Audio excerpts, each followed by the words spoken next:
what I hope is the first of many congressional hearings into just what exactly happened this past election with respect to Russian interference in our precious American democracy. Based on the conclusion, the unanimous conclusion of the 16 intelligence agencies in the United States, it is abundantly clear that we need a 9/11-style commission, a bipartisan, nonpartisan commission modeled after the 9/11 Commission to investigate and determine what exactly happened. But more than that, we need to ensure the independence of any such commission and the ability to act on any criminality that took place. That is why, in addition to a 9/11-style commission, I have called for a special investigator or special prosecutor. Now, I have also gone to the House floor and publicly thanked Republican Senators Lindsey Graham and John McCain and any others who have clearly put country ahead of party in this matter.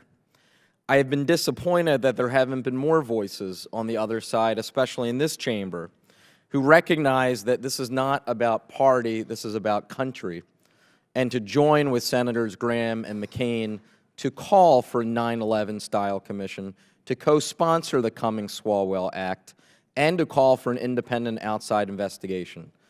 We need to know, as Americans, what exactly the relationship is between the top levels of the executive branch, including the occupant of the Oval Office, and this Russian regime. I would also say that both in George Washington's farewell message and all throughout the Federalist Papers, it is written the dangers of partisanship and just how concerned our founders were that partisan interests would override the national interest. I think that 240 years later, we would be wise, all of us, to remember their words. Now, specifically, I want to turn to a more strategic issue and consideration. A recent article in The New Yorker brought to light an article written by the Russian Chief of General Staff, which said that in the future, wars will be fought with a 4-to-1 ratio of non-military to military measures. The non-military was to include efforts to shape the political and social landscape of the adversary through subversion, espionage, propaganda, and cyber attacks. Ambassador Baer, can you comment on how you saw examples of these during your time at the OSCE?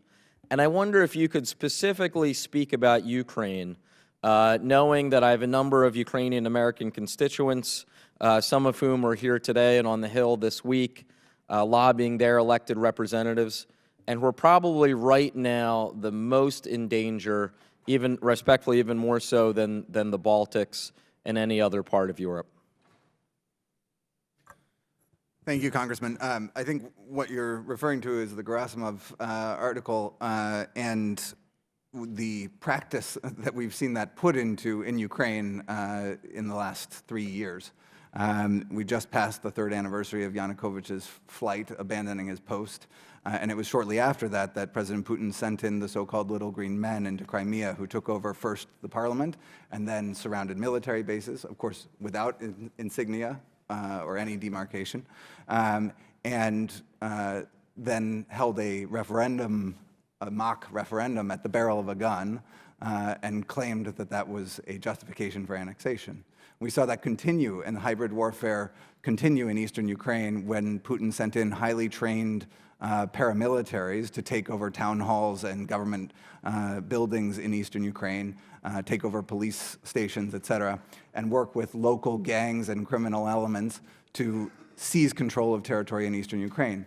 All along with this, there was hard force, as you referred to, but there was also an information and propaganda war that was going along. And to the points that have been made, a huge piece of this is confusion and sowing the inability to make a determination.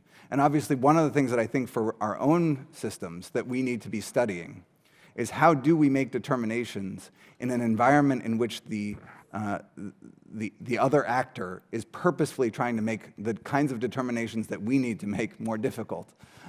You mentioned that this has to do centrally with Ukraine. That's where we're seeing it play out. But I think the concerns that we see among allies are that, we need to be able to determine when hybrid warfare is underway. And we may not be able to determine that way in the old-fashioned way of when we see tanks with Russian flags on them coming across the border, we know hybrid warfare has started. And I know my out of time I was going to say, but this is especially true with the elections in France and Germany coming up this year. It is not an exaggeration to say the future of the EU is at stake. I thank the chairman. I agree. Brad Schneider of Illinois.